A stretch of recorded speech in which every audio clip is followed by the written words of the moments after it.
여러분, 오늘 본문에 보면 이 마르다와 마리아 이야기가 나오고 있습니다. 38절에 보면 그들이 길 갈 때 예수께서 한 마을에 들어가시매 마르다라 이름하는 한 여자가 자기 집으로 영접하더라. 자, 예수님께서 제자들과 함께 이곳저곳을 다니시다가 이제 한 마을로 들어가십니다. 그 마을은 예루살렘에서 멀지 않는 약 3km 정도 떨어진 베단이라고 하는 마을입니다.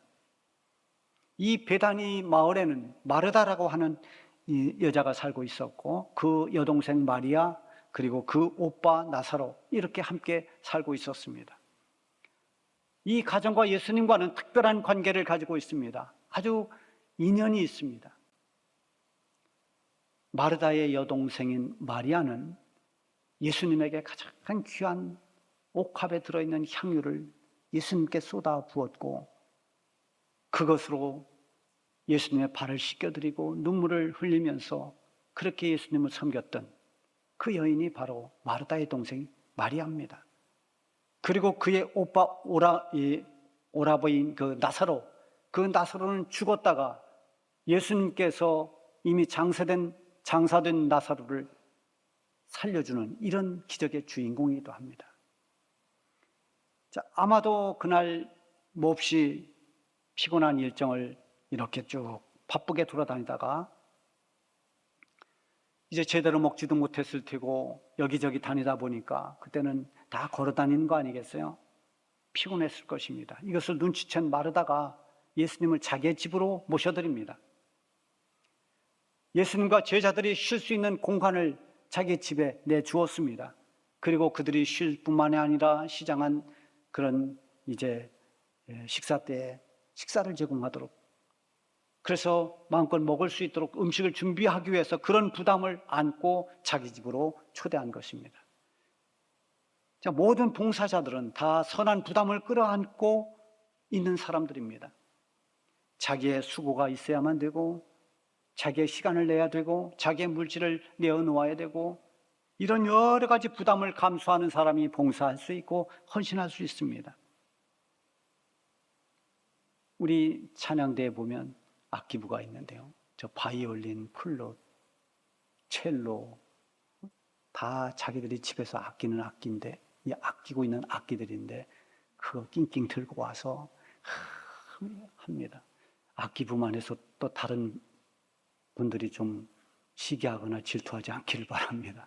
제가 즉흥적으로 생각나서 한번, 일부에는 그게 없었습니다. 예를 드는 겁니다. 다 봉사하는 분들 보면 뭔가 자기 수고가 거기 들어갑니다. 자기 물질이 들어갑니다. 자기 시간이 들어갑니다. 어떤 보상도 바라지 않고 기꺼이 주님 사랑하는 그 마음으로, 감사하는 마음으로 주님께서 기뻐하시는 그 봉사자, 그 모습으로 살아가는, 그것은 천국에서 빛나는 그런 영광이 될 것입니다.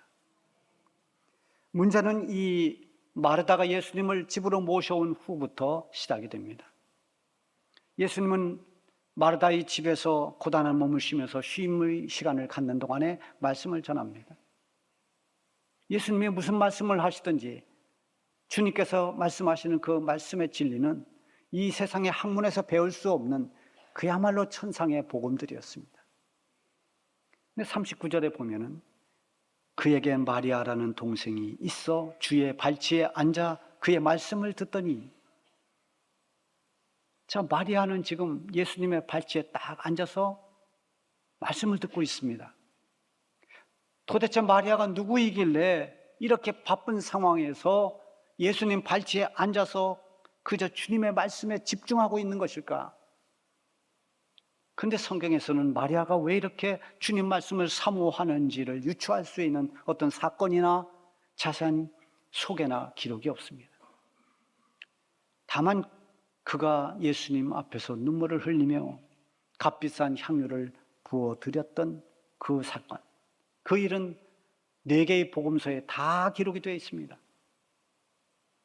복음서마다 조금씩 다른데 어떤 복음서에는 마리아가 이렇게 나오고 어떤 복음서에는 한 여자가 이렇게만 나옵니다. 그런데 누가복음은 거기에 하나를 덧붙여서 자세히 소개합니다. 뭐라고 했냐면 그 동네에 죄를 지은 한 여자가 있어. 마리아를 죄를 지은 한 여자라고 그렇게 말합니다. 몇 주 전에 이거에 대해서 제가 설교한 바 있습니다. 그저 말없이 주님 사랑을 행동으로 보여준 마리아가 왜 그 동네에서 죄 지은 여자라고 불렸는가? 그리고 그가 왜 이렇게 주님을 그토록 사모하면서 그 말씀에 집중하고 그 말씀을 듣기를 원하고 있는가? 여러 가지로 생각해 볼 수 있습니다. 베다니 마을에 부모 없이 세 남매가 사는 가정이 이 가정이었습니다. 세 남매 중에 나사로는 두 여동생의 오빠입니다. 그는 가장으로서 동생들을 끌고 모든 삶을 살아가야 되는 그런 사람인데 그 몸이 너무나 약합니다. 그래서 성경에도 있지만 이 나사로가 병이 들어서 죽었습니다. 물론 주님께서 오셔서 나사로야 나오라 무덤에서 그렇게 선포하면서 나사로가 잠깐 다시 살아나기도 했습니다만 그만큼 나사로는 병약합니다. 자, 부모는 안 계시고 하나뿐인 오빠는 무력합니다. 그래서 마르다가 가장 노릇을 합니다. 언니로서 오빠를 보살피고 또 동생 마리아를 보살피면서 억척스럽게 살아가지 않으면 안 되는 게 마르다입니다. 오빠가 병약하니까 뭘 시키기도 어렵습니다. 그러니 동생에게 마리아에게 모든 심부름도 시키고 또 잔소리도 하고 엄마 역할을 대신했을 겁니다. 자, 동생 마리아가 언니가 하는 그 잔소리, 심부름 뭐 등등 이런 것을 받아들이기가 불편할 때가 많았을 거예요. 마리아가 어느 때부터인가 조금씩 짜증이 늘어가고 반항이 심해지면서 삐뚤어집니다. 아마 지금 같으면 사춘기 그런 게 아닐까요? 자, 이 마리아가 그러다가 어느 날 사고를 칩니다. 온 동네가 알 정도로 그렇게 큰 사고를 쳤습니다. 어떤 사고인지 우리는 알지 못합니다. 전혀 누구도 알 수 없습니다. 또 성경에도 기록도 없습니다. 그 내용이 무엇인지 모르지만 그 일이 있은 후 사람들은 그를 죄인 취급했습니다. 누가복음의 기록대로 그 동네에 죄를 지은 한 여자가 이렇게 기록이 된 것입니다. 지금 같으면 베다니에서 저 예루살렘으로 또는 아니면 다른 큰 도시로 이렇게 그냥 도망갈 수도 있는데 그럴 수도 없는 상황입니다. 아니면 집안 식구 3명이서 다 다른 동네로 이사를 가든지 하는데 그 당시에는 또 그렇게 할 수 있는 형편도 아닙니다. 마리아가 모든 수치와 여러 가지 모멸감을 견뎌내면서 지내는 그 마음이 얼마나 괴로웠겠습니까? 마음의 상처가 얼마나 컸겠습니까? 만나는 사람마다 비난의 눈빛으로 쳐다봅니다. 손가락질을 합니다. 죄인이라고 말합니다. 아마 이 마리아가 살아갈 삶의 의욕도 잃었을 것입니다. 그러다가 만난 분이 바로 예수님이었습니다. 예수님은 동네 사람들과는 달랐습니다. 정죄와 비난 대신에 예수님은 긍휼과 사랑으로 마리아를 대해주셨습니다.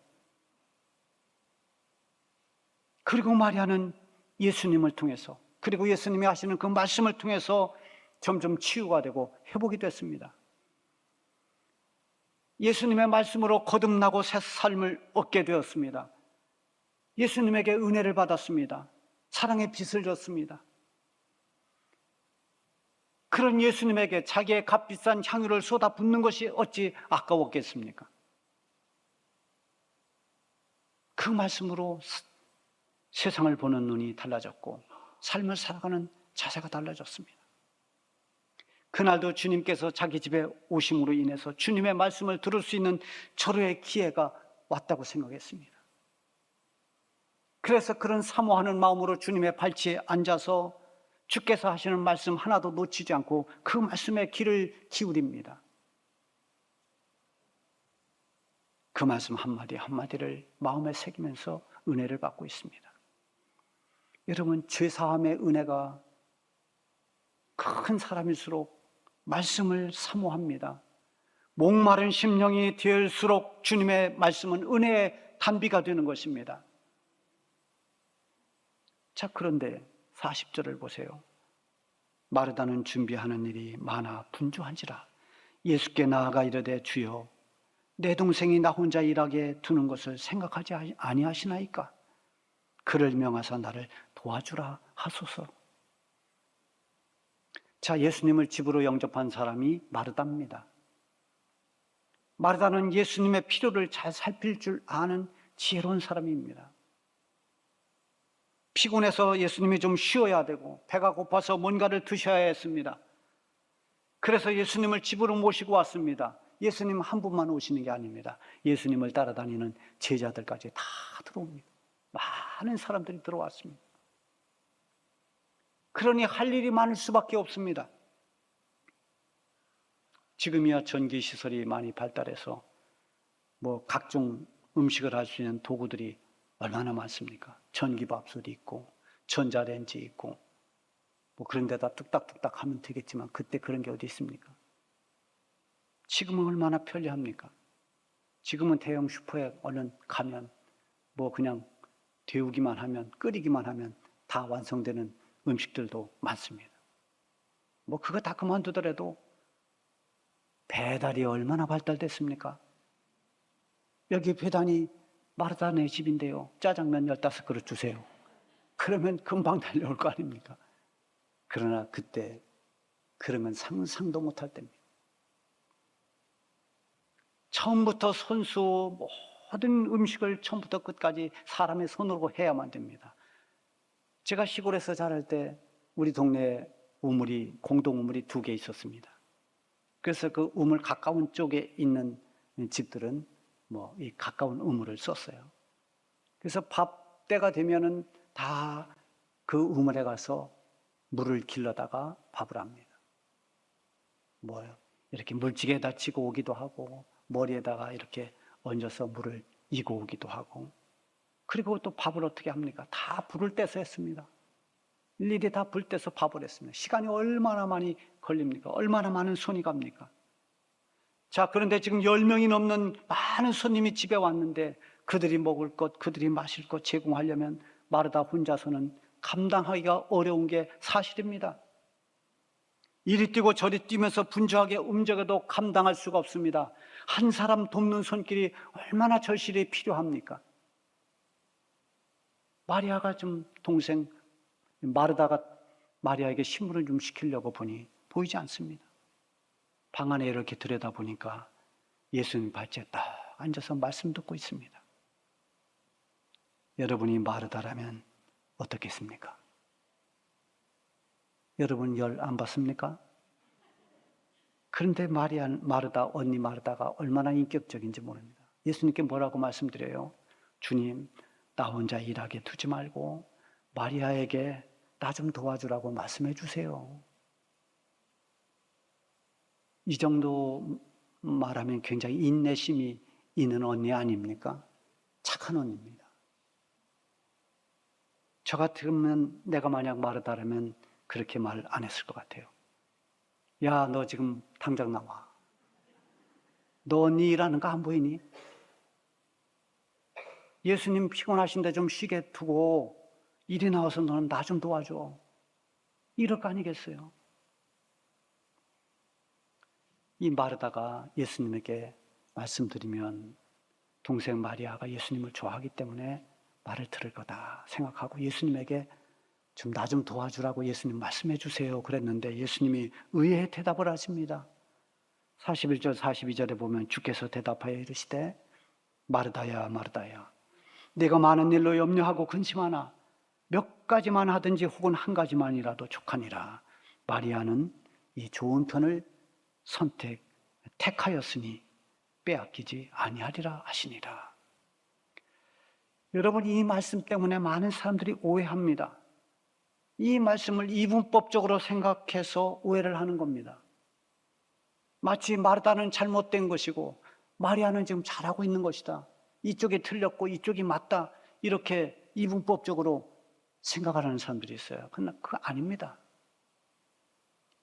지금 마르다의 아름다운 봉사에 대해서 이야기하는 게 아닙니다.